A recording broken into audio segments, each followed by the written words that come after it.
Bom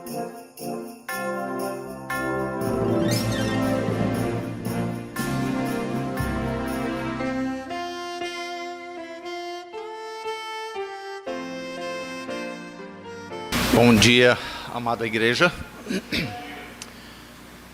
Nós terminamos cantando aí há poucos minutos para por Cristo o quê? Viver ou morrer. Deus permitindo, de hoje a 15 dias eu vou estar pregando lá no Egito, onde um primo de um pastor que eu pretendo visitar e conhecer lá, foi morto pela causa de Cristo. Cortaram ele aqui, não degolaram ele totalmente. Amanhã vai fazer 15 dias que ocorreu isto. Lá no Egito, deixou uma viúva e 2 filhos. Então, neste mundo que nós vivemos, se enfrenta esse tipo de coisa servindo ao Senhor. Isso foi lá no Egito. 3 semanas atrás eu mencionei a necessidade de orarmos por uma situação lá na África, no outro país, uma crise política naquele país que causou o nosso missionário da ter que fugir o país. Graças a Deus foi solucionado pacificamente. A gente pode louvar a Deus por essa resposta de oração. Este livro é a palavra do Senhor, palavra de Deus. 3 semanas atrás, o desafio que eu lancei foi cuida de ti mesmo, amando a palavra neste ano de 2017. Hoje, depois de tratar da necessidade de cuidar de nós mesmos, amando a palavra, estudando-a, hoje nós vamos tratar de cuida de ti mesmo sexualmente. E isso tem muito a ver, especialmente, com a questão da família. Paulo disse em 1 Timóteo capítulo 4, e versículo 16, cuida de ti mesmo e da doutrina. E uma das áreas muito cruciais nos nossos dias é justamente a área sexual. O mundo tem atacado imensamente a verdade bíblica nesta área. Forças satânicas têm trabalhado imensamente para destruírem a família.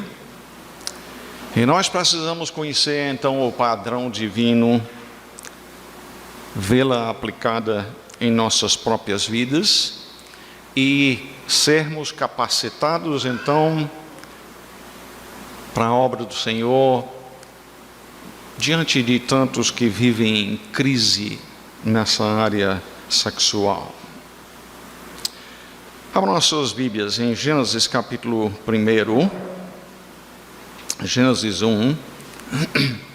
Vamos pegar a história do começo. Em Gênesis 1, 26 e 27 diz, a palavra do Senhor diz: também disse Deus, façamos o homem à nossa imagem, conforme a nossa semelhança. Tenha ele domínio sobre os peixes do mar, sobre as aves dos céus, sobre os animais domésticos, sobre toda a terra e sobre todos os répteis que rastejam pela terra. Criou Deus, pois, o homem à sua imagem. A imagem de Deus o criou, homem e mulher os criou. Pai, muito obrigado por tua santa palavra. Nós te agradecemos pelo privilégio que nós temos de ter a Bíblia em mãos. Como o irmão Juarez falou, tem muitos que não têm este privilégio. Alguns porque não têm nem a Bíblia em sua língua.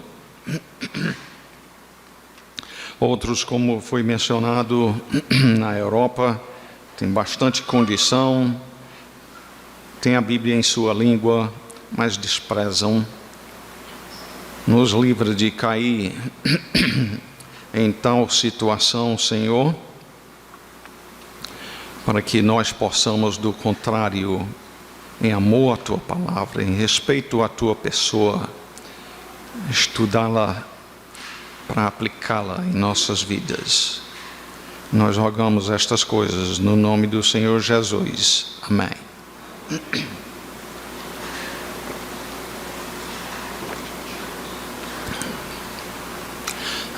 Há muita confusão hoje quanto à questão do que significa ser homem e o que significa ser mulher. Se nós vamos compreender direito o que é o plano de Deus para a minha vida como homem, e vocês que são mulheres, aprender o que significa ser uma mulher, precisamos aprender isto não na televisão, não dos nossos vizinhos, não de nossas próprias mentes, mas do Senhor. A origem do homem e da mulher foi Deus que fez. E cabe-nos a perguntar logo de início, então, para que Deus nos fez tanto homem como mulher?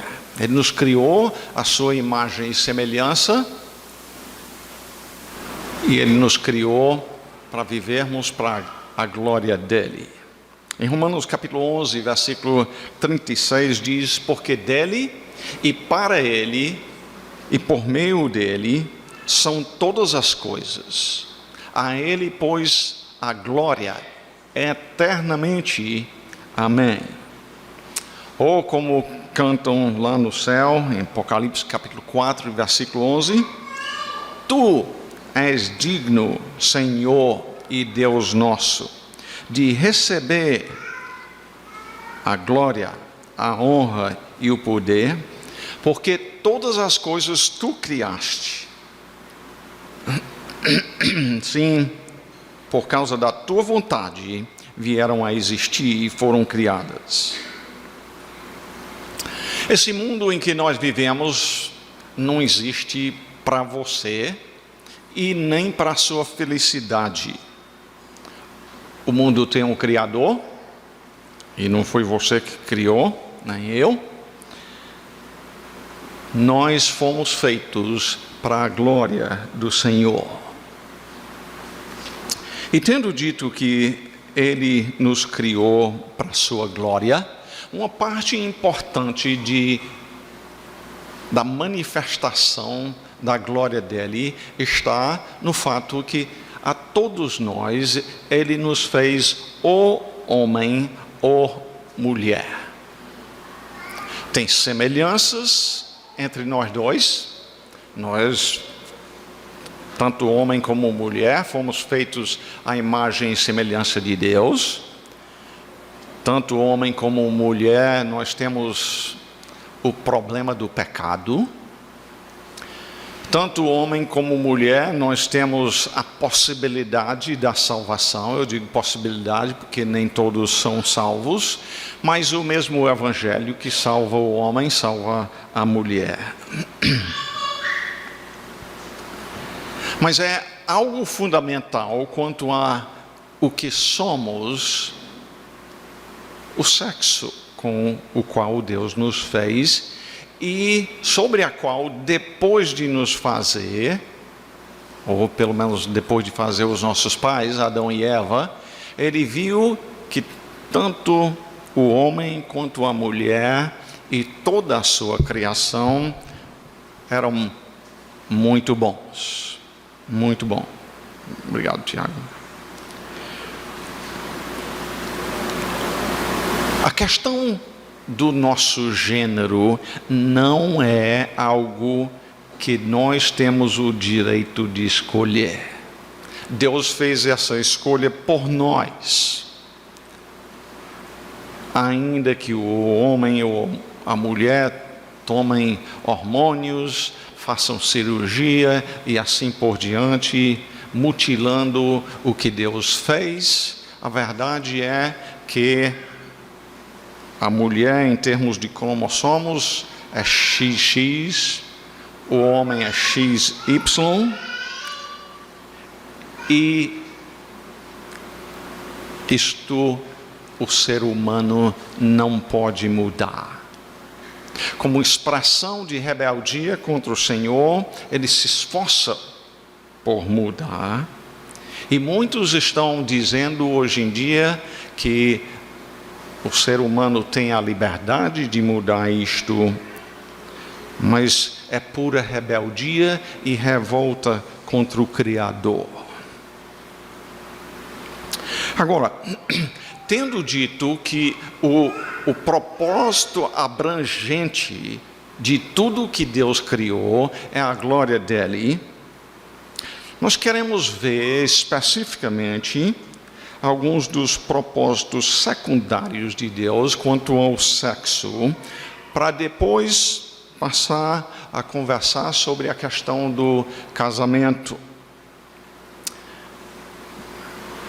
Primeiramente, e lembra, o propósito maior quanto a tudo que Deus fez é a glória dele.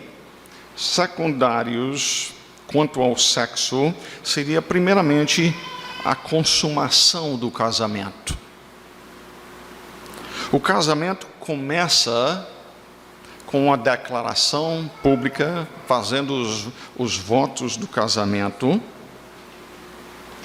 Isto feito diante da presença do Senhor e na presença de um público, assumindo um compromisso de uma união em uma só carne. Em Gênesis 2:24, depois de Deus fazer o primeiro casamento entre Adão e Eva, diz o seguinte: por isso, deixa o homem pai e mãe e se une à sua mulher, tornando-se os dois uma só carne. Isso foi dito a Adão e Eva, que não tiveram que deixar pai e mãe, porque não tinham pai e mãe, Deus os fez. Mas eles precisavam criarem os seus filhos a compreender que vai chegar o dia quando deve deixar o papai e mamãe e se casar, ter filhos, criá-los nos caminhos do Senhor. Isso é o plano de Deus. Sem uma união sexual, realmente não há casamento. A união do marido e esposa glorifica a Deus ao retratar o casamento de Cristo com a sua noiva, a igreja. Efésios 5:32 diz: grande é este mistério, mas eu me refiro, ele diz, a Cristo e a igreja. Será que o seu casamento está representando bem a união entre Cristo e a igreja na sua comunidade? O segundo propósito secundário do sexo é este aqui, é a procriação. E nós encontramos isso em Gênesis 1:28. Logo após criar o homem e a mulher, eles precisando da orientação do seu Criador, mesmo sem ter pecado, precisavam disto. Ele os abençoou e lhes disse: sede fecundos, multiplicai-vos, enchei a terra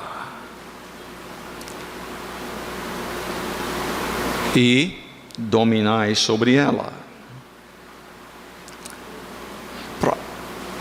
para cumprir aquilo que Deus queria que o homem fosse, era necessário que ele tivesse filhos.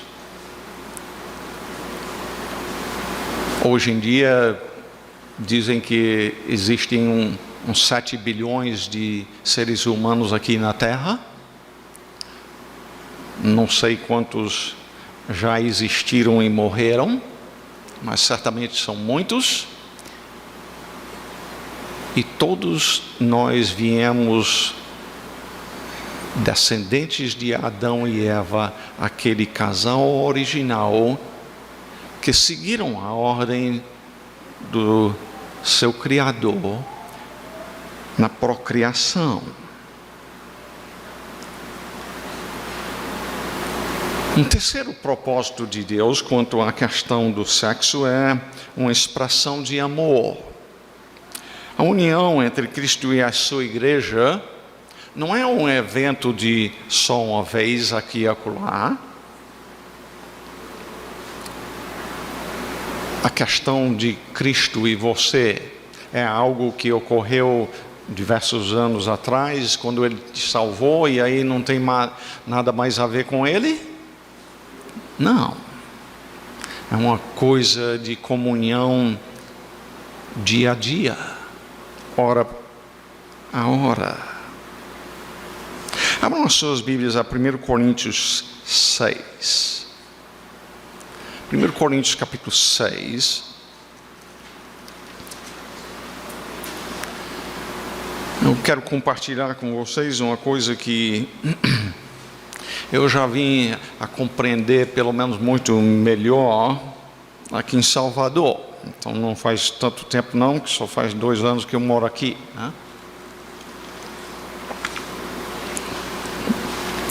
Mas tem sido uma bênção para mim compreender como um homem casado, e espero que seja para você também. Note bem as palavras de Paulo, 1 Coríntios capítulo 6, versículo 18 primeiramente. Ele diz: fugir da impureza, da imoralidade sexual, ele está falando. Pulando para o versículo 19, por causa do tempo: acaso não sabeis que o quê? O vosso corpo é santuário do Espírito Santo que está em vós, o qual tendes da parte de Deus, e que não sois de vós mesmos. Deus interessa o corpo? Foi Ele que fez o corpo humano, inclusive a sexualidade humana. E se isto não bastasse, o fato é que Ele vai futuramente ressuscitar o corpo. O corpo importa para Deus. E por isso Ele continua dizendo: porque fostes comprados por preço. Se você é um crente no Senhor Jesus Cristo, você não é dono de si mesmo. Você não pode dizer: quem manda aqui sou eu. Se você confessa Jesus como o Senhor de sua vida, a sua vida pertence a Ele e tudo o que você é. Fostes comprados por preço. Conclusão: agora, pois, o quê? Glorificai a Deus no vosso corpo. Como é que nós glorificamos a Deus com os nossos corpos? Por fugindo da impureza, no versículo 18. Mas ele continua no próximo capítulo. Entenda que originalmente não tinha divisão de capítulo, versículo e assim por diante. A continuação da história é: quanto ao que me escrevestes, e está aqui o que escreveram: é bom que o homem não toque mulher. Paulo diz: mas por causa da impureza, cada um tem a sua própria esposa, cada uma o seu próprio marido. Se vemos muita prostituição e impureza sexual nos nossos dias, por parte de muitos, é justamente por desprezo à questão do casamento que Deus planejou para a maioria de nós. Mas Paulo então continua dizendo, note bem os versículos 3 e 4. O marido conceda à esposa o que lhe é devido, e também semelhantemente a esposa ao seu marido. Constantemente a gente ouve, por exemplo, o governo e na escola e assim por diante dizer, cobre os seus direitos. Aqui não está dizendo cobre o seu direito, marido. Aqui diz o inverso, cumpra a sua responsabilidade. Pague o que você deve à sua esposa. E semelhantemente, como ele diz, a esposa tem um dever, uma obrigação, uma responsabilidade para com o seu marido. Casado, no versículo 4, a mulher não tem poder sobre o seu próprio corpo, e sim o marido. E também, semelhantemente, o marido não tem poder sobre o seu próprio corpo, e sim a mulher. Em outras palavras, o que ele está dizendo é, nós, casados, glorificamos a Deus na união conjugal. Na união conjugal. Deus planejou que glorificássemos a Ele assim. E nós precisamos vê-lo desta forma. Mas quarto, então, em termos de propósito secundário do sexo é prazer. Na verdade, o prazer estimula os outros três. No caso, promove a consumação, a procriação e a expressão de amor. Quando o prazer é visto como um fim em si, simplesmente ter prazer, se torna um ídolo e ofende a Deus. Mas visto como parte de todos os propósitos de Deus, para a satisfação dos outros propósitos secundários, tem o seu lugar importante e glorifica a Deus. Em Isaías 62:5, Deus diz como o noivo se alegra da noiva, desculpe, assim de ti se alegrará o teu Deus. Ou Provérbios capítulo 5, versículo 18 e 19.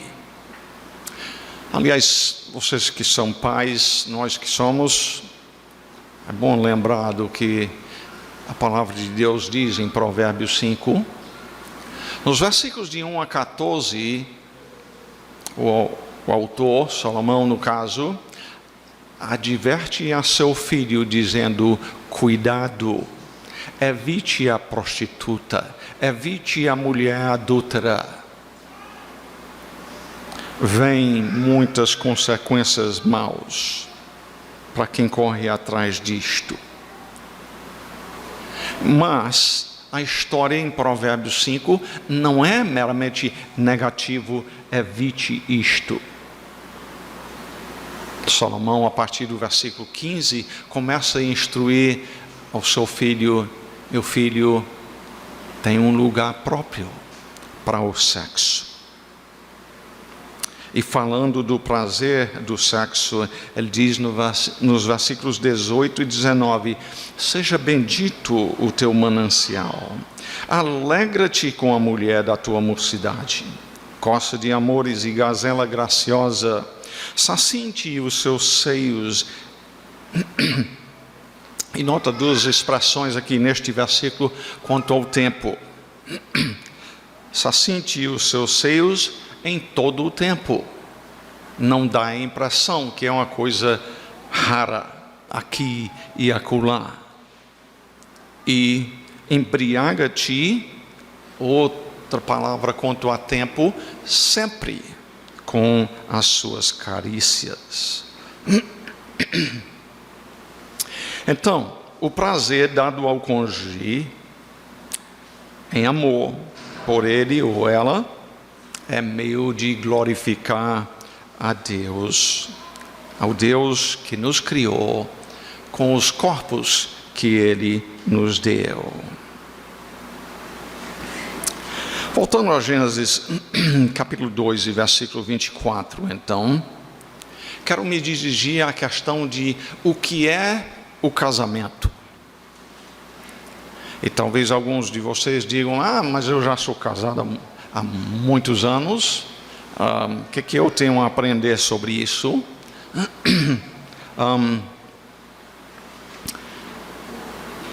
Eu espero que você já tenha aprendido essas coisas, mas talvez tenha umas que você não aprendeu ainda. Mas como eu muitas vezes tenho dito deste púlpito, um dos trabalhos principais pastoral é capacitar a igreja para a sua obra. Seja evangelizando os perdidos, ou seja, discipulando e edificando os salvos. E aqui eu vou fazer uso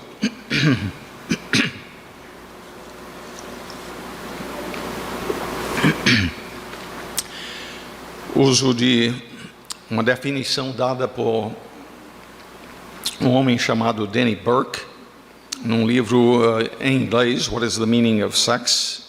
Traduzido seria qual o sentido do sexo. Ele diz sobre o casamento o seguinte: Deus criou o casamento para ser um relacionamento com uma aliança. Nós vamos falar de 7 coisas aqui, para então especificar, explicar um pouco mais sobre cada uma delas. Então, primeiramente é um relacionamento com uma aliança. Segundo, um relacionamento sexual. Terceiro, com o propósito de procriação. Quarto, heterossexual. Quinto, monógamo. Sexto, não incestuoso. E sétimo, é uma união simbólica da união entre Cristo e a igreja. Talvez alguns de vocês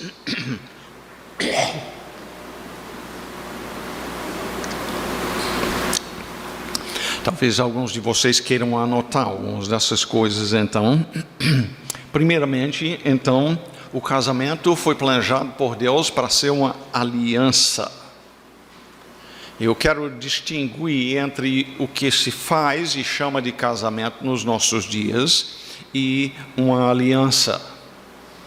Em termos do que o mundo está fazendo, não é nada mais de um contrato, em que há pouco tempo atrás um rapaz e uma moça entrava nesse contrato enquanto agradasse os dois, e quando um quiser sair, se divorcia e vão por caminhos separados.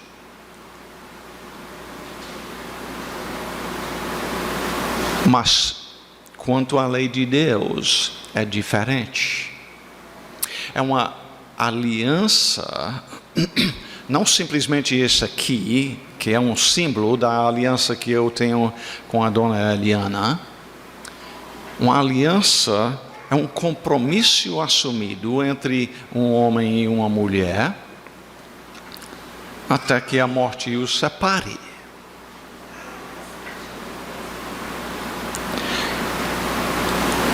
Veja o que diz em Malaquias, capítulo 2 e versículo 14.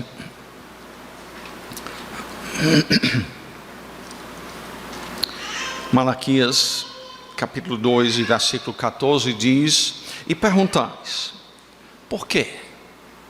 Porque o Senhor foi testemunha da aliança, está aqui a palavra aliança, entre ti e a mulher da tua mocidade, com a qual tu foste desleal, sendo ela a tua companheira e a mulher da tua, de novo, a segunda vez, aliança. É um compromisso assumido, e é baseado em Gênesis 2 e 24, onde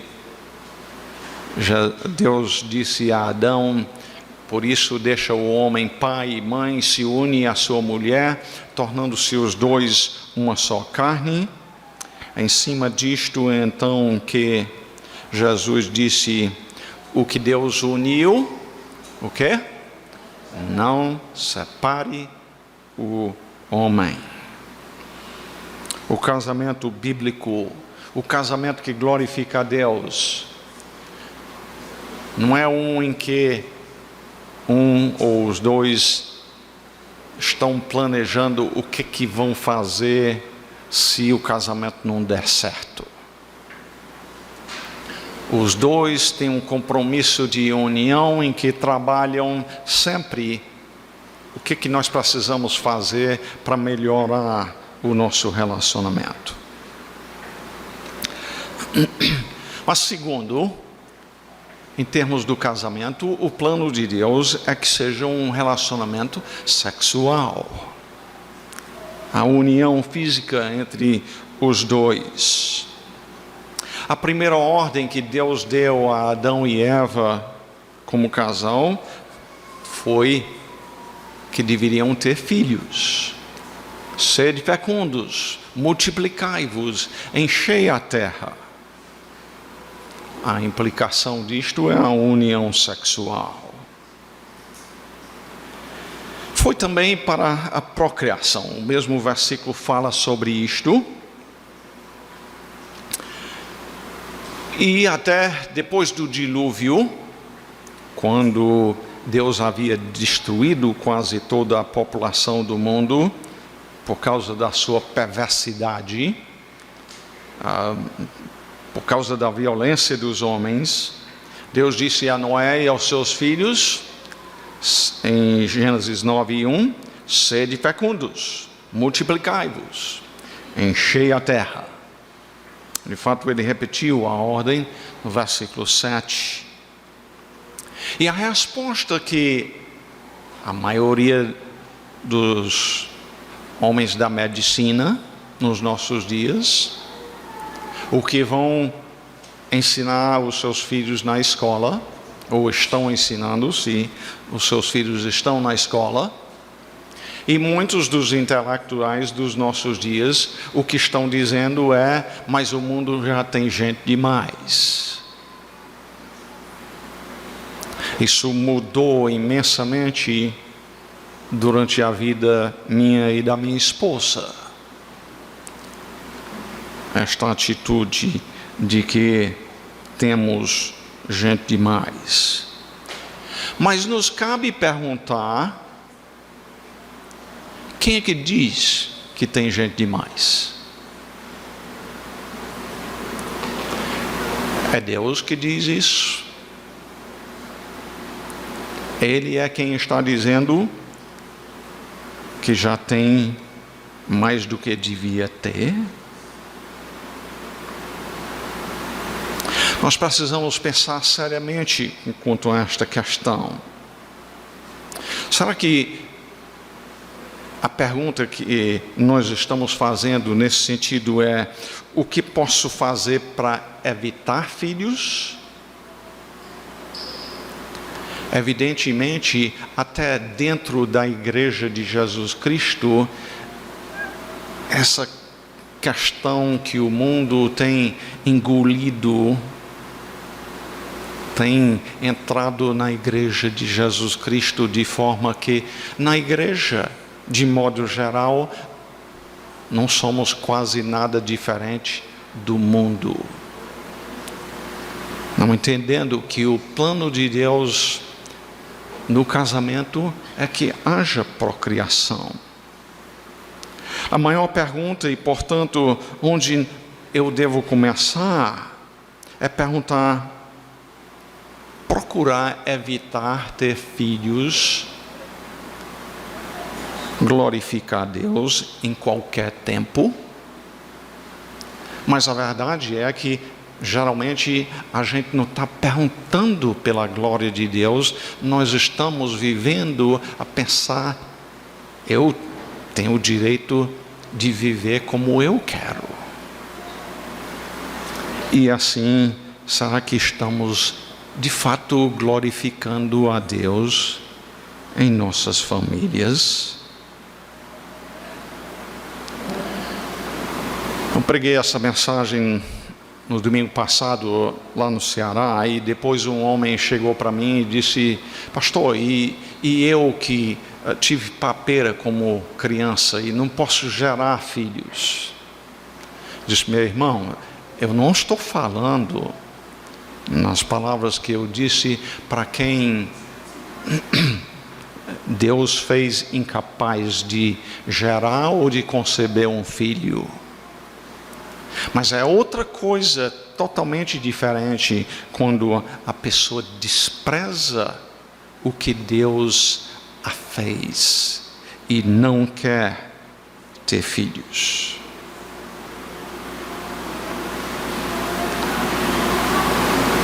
Quarto, o casamento é um relacionamento heterossexual. Homo significa dois do mesmo sexo. Seja homem com homem, mulher com mulher. Heterossexual é do sexo diferente. O casamento planejado por Deus é entre homem e mulher. Deus fez um casal originalmente. É o casal que Ele ordena ser fecundos, multiplicai-vos, enchei a terra. Homem com homem não pode cumprir o mandato de procriação. Mulher como mulher não pode cumprir essa ordem também. A continuação da existência humana na Terra depende da união de um homem com uma mulher.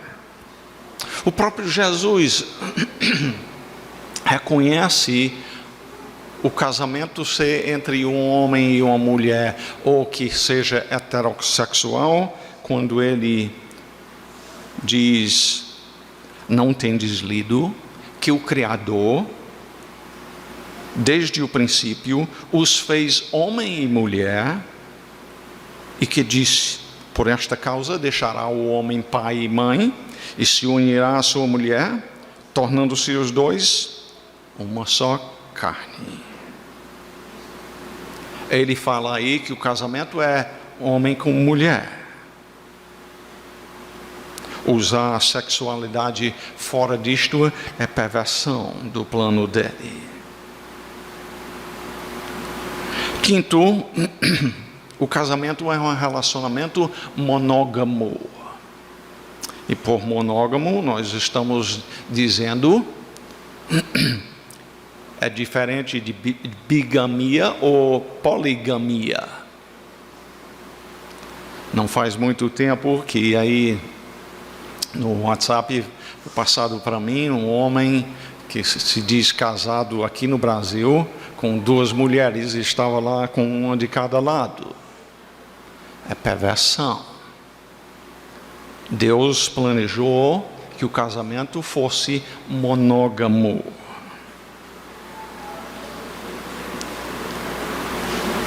Ele disse: por isso deixa o homem, seu pai e a sua mãe, e se una à sua mulher, tornando-se os dois uma só carne, não 3, 4, 5. Alguns pegam as escrituras por exemplo, a história em 2 Samuel, capítulo 12. E lá, no versículo 8, a ocasião foi quando Davi tinha adulterado com Batseba.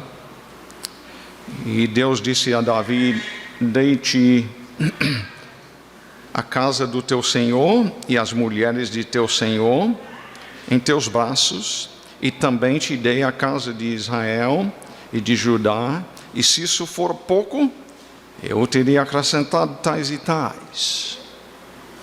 Preste atenção no que eu estou dizendo. Pessoas pegam este versículo e dizem: tá bom, está vendo, Deus aprovou aqui a poligamia.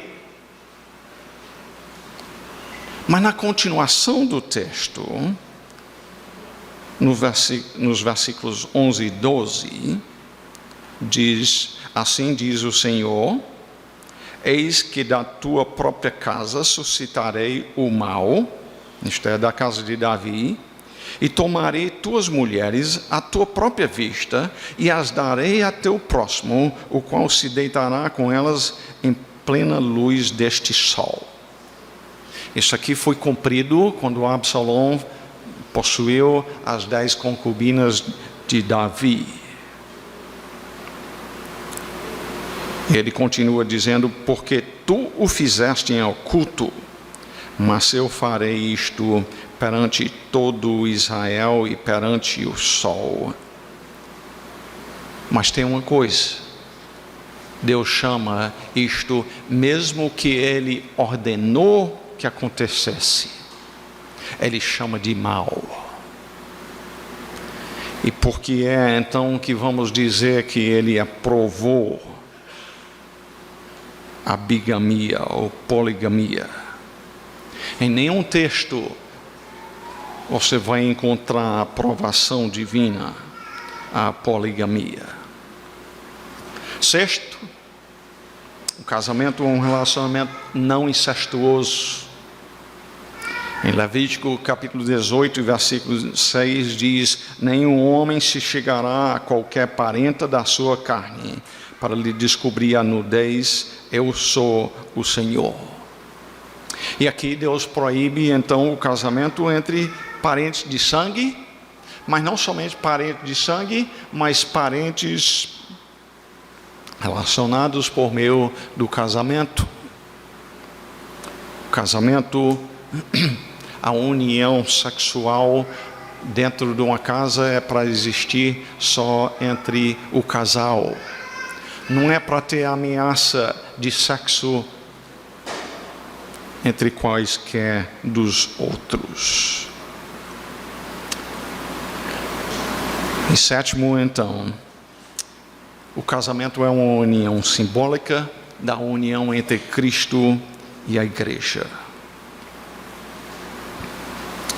É para representar a união entre Cristo e a igreja. No seu casamento, você que é marido, você representa bem a união, o cuidado, a provisão, a proteção que Cristo faz pela igreja. Você funciona como cabeça, planejando, orientando por onde a família deve andar. Cristo faz isso para a sua igreja. E você que é esposa, você representa bem a igreja. Como igreja, nossa responsabilidade é obedecer a Cristo em tudo, confessá-lo como Senhor nosso e por amor obedecê-lo. É assim, esposa, que você está tratando o seu marido? Ou você traça o seu próprio plano sem nem consultar o marido? Vocês estão trabalhando juntos em harmonia? Deixa eu dirigir uma palavrinha aos jovens. Tem alguns de vocês que não são casados aqui. E para o jovem que confessa a Jesus Cristo como Senhor e pensa em casar, a Bíblia ordena que deve ser no Senhor. Se o propósito seu é confessar a Jesus, viver para a glória dele, e a pessoa que lhe interessa não ama a Cristo, quer dizer que quem manda aqui sou eu, não dá para ter união. O jovem que confessa a Jesus como Senhor não vai nem começar a namorar com alguém que não ama a Cristo também. Se você jovem perguntar, eu devo me casar? A resposta simples é, para a maioria, devem.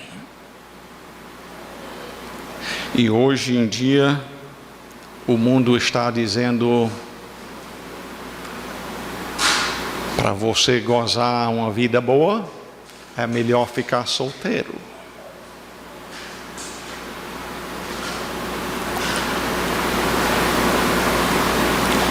Jesus, quando os discípulos disseram, se o casamento é tão sério, talvez o melhor é nem casar, Jesus respondeu em Mateus capítulo 19, versículo 11, nem todos são aptos para receber este conceito. Nem todo jovem é capaz de viver uma vida que glorifique a Deus como solteiro. Deus tem dado isto a alguns, sim, mas são poucos. A maioria devem estar se preparando para casar. E aliás, eu lhe diria, se você escolhe ficar solteiro por qualquer motivo egoísta, está pecando contra o Senhor. Deve viver contente, satisfeito no Senhor, até que Ele providenciar o cônjuge, enquanto o Senhor lhe prepara, mas não deixe de casar por motivo egoísta, pois é simplesmente pecar contra o Senhor. Eu acredito que num grupo deste tamanho aqui, é bem possível que algumas das coisas ditas aqui nesta manhã são consideradas por você como um absurdo, uma coisa a ser rejeitada. Primeiramente, eu lhe desafiaria a estudar a Bíblia. É possível que você professa o nome do Senhor e repudia o que tem sido dito aqui. Examine as Escrituras, sim, mas é possível que você precisa examinar a sua fé, como Paulo diz em 2 Coríntios 13:5, para ver se a sua fé é genuína. Se você realmente já foi regenerado. Compreender que, nesse caso, o que precisa é você nascer de novo, ser regenerado com um novo coração que ama a Deus, que quer fazer a sua vontade nesta área da família. É tempo para se arrepender do seu pecado, do seu combate ao plano do Senhor. Confessar a Jesus como Senhor. E vindo a Ele, você vai encontrar a graça dEle, pronto a te perdoar, pronto a lhe dar um novo coração, que ama Ele, que o prazer é fazer aquilo que glorifica a Ele. E ao mesmo tempo é possível que também, mesmo como crente, diante do que nós temos dito aqui nesta manhã, você tenha que confessar alguma rebeldia contra o Senhor. E pedir a Ele que faça com que o seu pensamento seja o que agrada a Ele. Você pensa e age como agrada a Ele quanto à questão do casamento, quanto à questão de ter filhos. O conselho que você dá a outras pessoas vem da sua própria cabeça ou está semeando a verdade? É repudiado por muitos nos nossos dias. Mas, se nós vamos ser fiéis como servos do Senhor, nós precisamos pregar a verdade, ainda que ofenda. Quando cantamos, para por Cristo viver ou morrer, até agora aqui no Brasil não estamos enfrentando o que este irmão sofreu pela causa de Cristo, sendo morto lá no Egito 2 semanas atrás. Mas será que mesmo assim nós nos conformamos a esse mundo, nos calamos onde Deus fala e devemos estar falando? Obrigado, Senhor, por Tua palavra. Que as nossas vidas, sexualmente, individualmente e como família, possam glorificar o Teu santo nome. Foi o Senhor que criou homem e mulher. Foi o Senhor que planejou que tivéssemos filhos. Isto glorifica o Teu nome. Nós vivemos num mundo hostil a isto, mas ajuda-nos a não nos preocupar quanto ao que os homens dizem, mas viver para ouvir do Senhor. Muito bem, servo bom e fiel. Nós assim rogamos no nome de nosso Senhor Jesus Cristo. Amém. Amém.